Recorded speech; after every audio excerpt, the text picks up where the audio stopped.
And we're back. You're listening to the Talking Boxing with Billy C. Show. Glad you could join us. Don't forget about visiting www.raindaily.com. What am I talking about? Well, I don't know.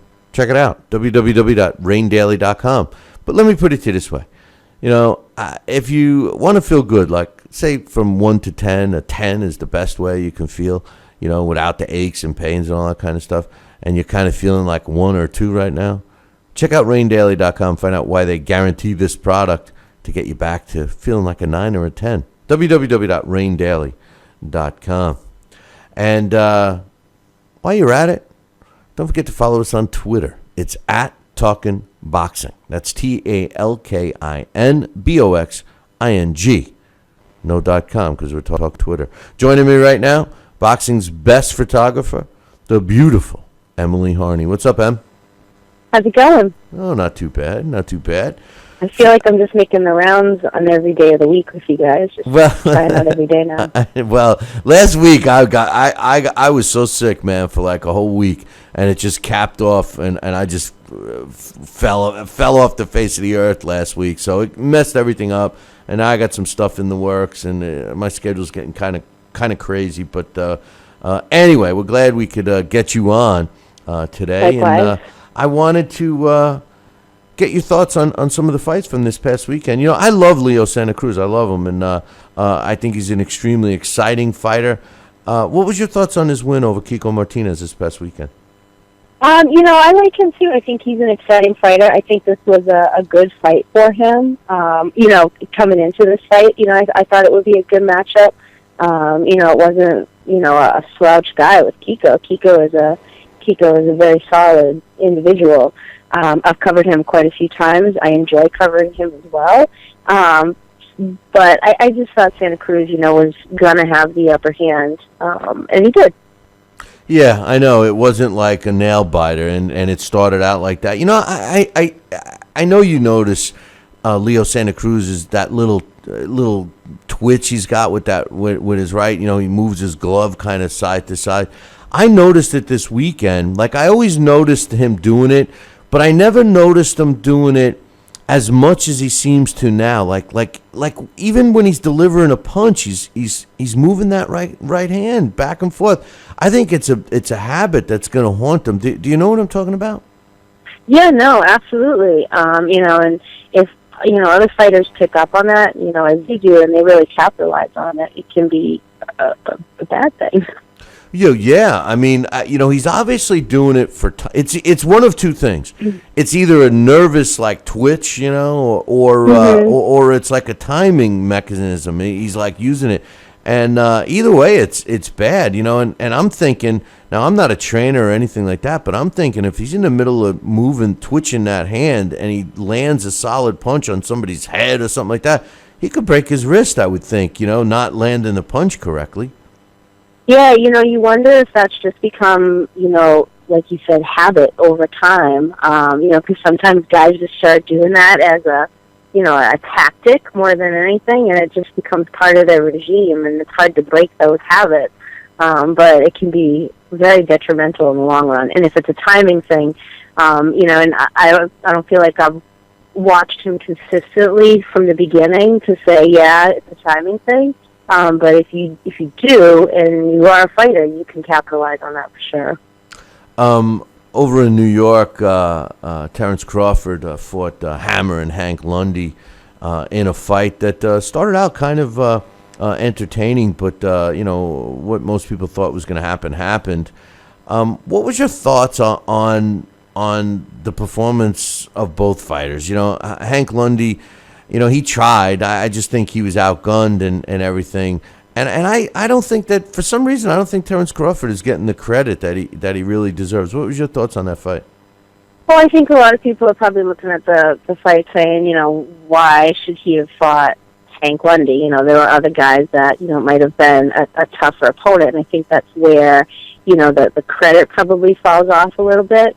But you got to think about, like, how this promotionship is being run. You know, they're not going to spend a ton of money on, you know, a fight that's in the theater. You know, they're still kind of building Crawford per se. You know, I think he's getting a better fan base as time goes on. It was nice to hear, as many fans there for him as he had.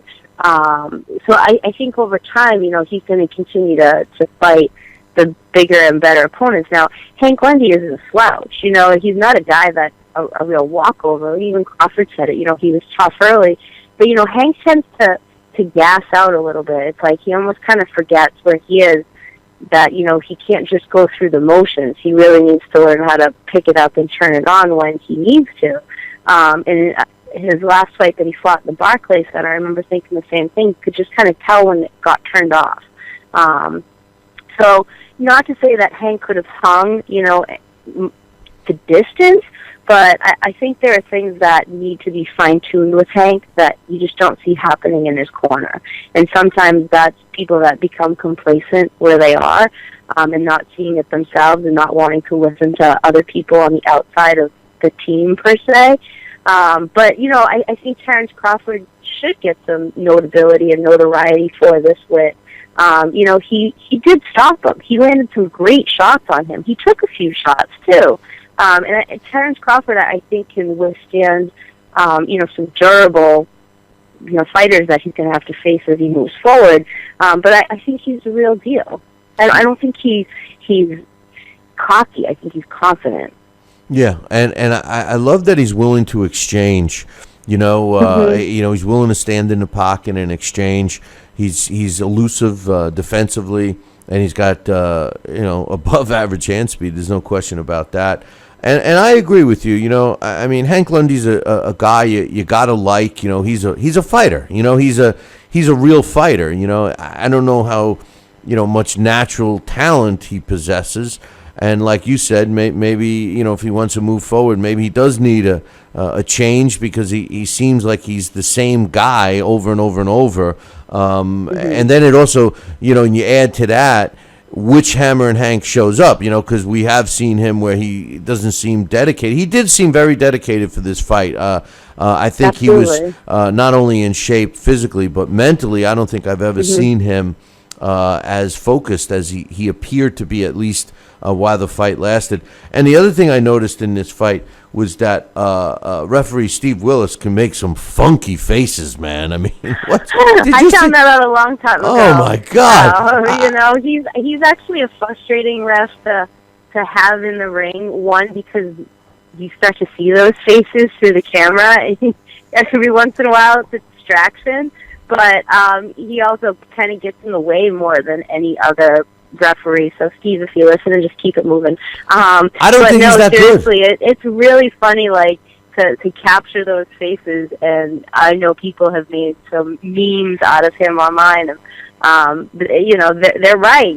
He's probably the most charismatic referee out there. Well, the one thing I did notice was that he was like hogging photo time. As a matter of fact, Crawford was like trying to get his arm away to get away, like after the fight. When they go around and get all the photos, they go to each corner or whatever. And he was like loving the fact that he was getting the photos with him. And Terence Crawford was like, enough already. He's probably trying to pull his hand away. And it was like I was waiting for him to slip some cuffs on him or something. It was kind of funny. But anyway, one other fight from this past weekend that kind of didn't live up to the expectations was the Carl Frampton-Scott Quigg fight. What was your thoughts on that one? Yeah, I thought it was going to be more exciting than it was. I think, some of these fights, their bark is bigger than their bite. I think even if you got a rematch out of this, it still wouldn't be as exciting as you would hope it would be. So, both these guys still have good opportunities ahead of them, but they got to put a little pizzazz on it, and styles do make fights, and sometimes you have two long styles in there, and again, their bark was bigger than their bite, and the hype leading up to it is much better and more exciting, and you think that, their past performances are going to make for a great performance when they meet each other, very similar to what, people think about Pacquiao and Mayweather. That was supposed to be an epic fight, and it just kind of, got the air let out of it. And I think you have similar situations with other fights, and this was one of them. Yeah. You know, I was saying earlier, and, I know I'm going to get a lot of slack for it, but it just seems fighters today, and it was a good example in the Quigg Frampton fight. You got these guys talking smack leading up to it. I'm going to do this, I'm going to do that. Almost like David Hay, how bad he was going to beat up on Klitschko, and then he runs like literally a bitch, and it's so common now for everybody to talk smack, leading up to the fight, and then fight overly cautious. I'm really starting to believe that the overall, attitude of fighters today, there's a lack of, I hate to say it, but I really believe it. There's a lack of toughness. If you're going to pick the choice of, if you're going to pick a career as being a professional fighter, you got to assume that part of that job is you're going to get hit. You're going to have to, work hard. It's a physically demanding fight, a career. I would think that you would be ready for that and not try to fight cautious, over cautious, hand pick opponents. You know what I'm saying? Well, here's the thing, and this is just, based on like the time that I've been in this business and who I've gotten to cover. You look at guys like Mickey Ward, Arturo Gatti, even Floyd Mayweather, Mike Tyson, Lennox Lewis. All these guys who kind of paved the way, who are still relevant, in terms of what we talk about and being out there and shaking some hands and saying, hey, maybe one day I'd get back in the ring, but we know that's not going to happen. But just guys that really, kind of role modeled for these up-and-coming fighters, they didn't go and look for a character. They used who they were as their character. Mike Tyson, based on everything that he went through in his life, was who he was. He didn't go home at night and say, okay, this is what I'm going to act like tomorrow. Mickey Ward had a demeanor about him when he would have a conversation, but be a completely different individual when he was in the ring. Arturo Gatti, you could get him going if you really wanted to, but it wasn't something that these guys felt they had to do to sell the fight. It was what they were able to do in the ring. Whether their demeanor was, tough when they spoke, but not lashing out at their opponent, there was still a character about them that you couldn't fabricate. And I think that's what lacks with fighters these days, is that they need to find who they are as an individual and be that person, and not like bullshit the way that they talk to each other. Because a lot of it's not real. And, obviously we know that, but, the fake hype, it doesn't do justice to what they can do in the ring if they actually go out there and just fight. So I think guys sometimes just need to shut up. Somebody like Timothy Bradley, who doesn't say much, but when he gets in the ring, he can do his job, says a lot more than talking trash to me. So I think these guys just really need to find who they are as an individual character, and that's not fabricated, and go out there and be that individual, and that creates the hype itself. Because, other guys that do have that, I want to talk trash demeanor are going to create that hype with that individual who's quiet.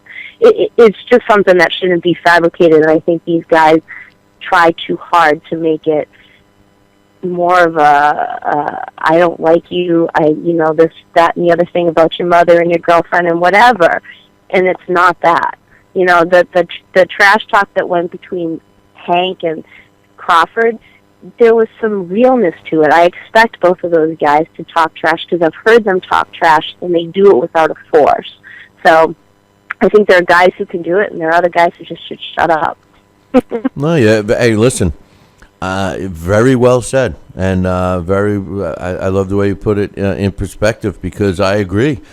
Fighters need to know who they are before they can act like somebody. They can't put on that persona that, they're a badass when they're a finesse fighter, and vice versa. And I think a lot of people go through that, I'm going to do this, I'm going to do that. That's their way of promoting a fight. And we all know that Muhammad Ali was successful at it.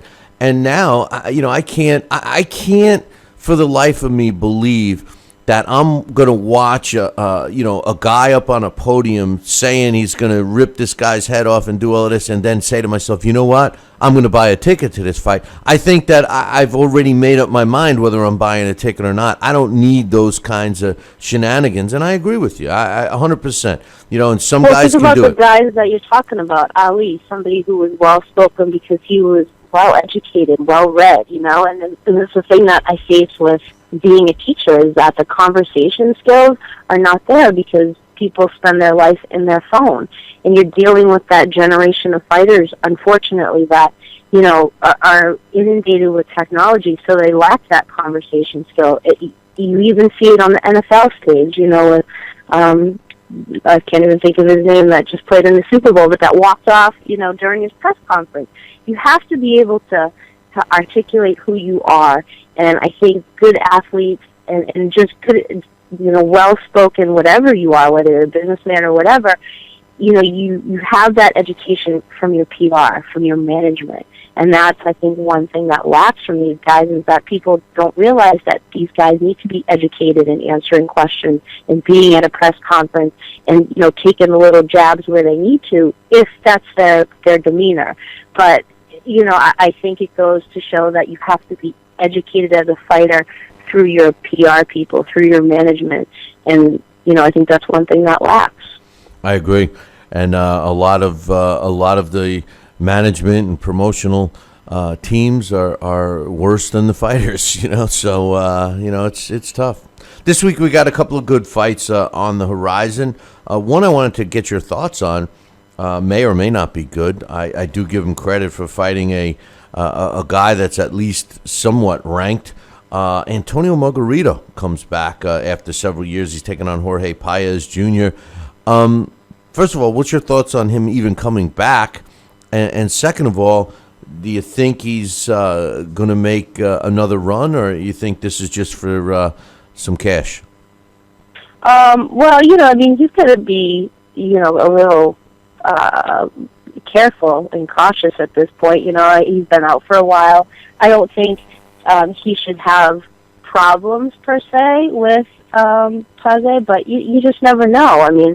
That being off for that long period of time can change you as a fighter, and it's not to say that he hasn't been working out and staying active or what have you, but just the mental game alone. He's an older fighter. He's had a great run. I don't really need to see him fight at this point. It could be for cash, and it could be to get back in the mix. Maybe he figures he has that opportunity to make one more run at it. I don't think he needs to, but, maybe financially that's what he's feeling he needs to do. But I don't think this should be a tough fight for him, but at this point I don't think he should take anything lightly. No, I agree with you. In the heavyweight division, we actually got two fights. Ruslan Shagayev, and ironically enough, they're both in the same division, both for the same sanctioning body. Imagine that. Ruslan Shagayev is putting his regular old WBA heavyweight title on the line against Lucas Brown, a young fighter who has been carefully moved, has never fought anyone really tough. Ruslan Shagayev has fought a lot of tough people, but he's been limited, especially since he's come down with the hepatitis. What's your thoughts on this fight?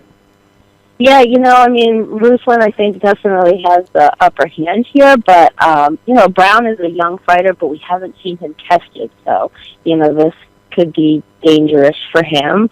But, stranger things have happened, and, Brown might really be able to find, the chin on Shagayev and take advantage of the fact that he hasn't been active. So, I think that's a okay matchup. I don't think it's a cakewalk for either one of them. But, being carefully moved as Brown has, we'll see what he really has. And the WBA has another one of three world heavyweight champions, but this one is the interim WBA heavyweight champion. Luis Ortiz is taking on the ageless wonder and Tony the Tiger Thompson. What's your thoughts on this one? Well, Ortiz is coming off two, knockout wins. I think he's got some good gas in the tank. I don't think Thompson is going to go easily. But, we have to see Ortiz stay active, and I don't think this is a bad guy to keep him active against. But it'll be interesting to see, and I believe Ortiz should get by him, where they move him to next. Because he needs to take some step up, and I know that, we have people tied up in various contracts and negotiations of who they have to fight because of all their belts in that division right now. So he might be potentially limited on who he could fight next. I mean, I guess that depends on how things pan out with the other heavyweights, but he needs to step it up after this. But Thompson isn't a slouch, so, I think he goes a little further than he has in his last couple fights. One thing I noticed about Ortiz is that he fights to his level of opposition. I got to call, when he first came over to the U.S., I got to call the first couple of his fights on LDL TV, and, he seemed okay, and then I just didn't, a couple of years later, I saw him and just didn't see any improvement, until I watched him fight Jennings. When I watched him, I was ringside for that fight, and he looked really good. He looked fast, he looked strong, he looked against a guy who I thought was going to beat him. I actually picked Jennings. So it's going to be interesting to see which version of Luis Ortiz shows up this weekend against Tony Thompson, who's extremely slow, but he's a big guy. He's a big guy, and he's got, some decent ring experience. He's not, a guy that is new to the game, and, I think he certainly would view this as a great opportunity that, he's not just going in there for a paycheck, So, I hope the right Ortiz shows up, because I'd like to see this guy continue to do what he's done. I think he can shake up, the division a little bit, but he has to be consistent. And as long as he shows up the way he did against Jennings, he should be good. Emily, I appreciate you coming on at the last minute and on the different day, but we'll get it straight. We'll get it straight. Don't worry. All good. Happy to be here. All right, Emily. We'll wait. We'll look forward to next time. All right. Have a good week, guys. All right. Take care. That's boxing's best photographer, Emily Harney, giving us her thoughts. And man, did she put that in perspective? About fighters and needing to find themselves first and all that stuff. Good stuff, Emily.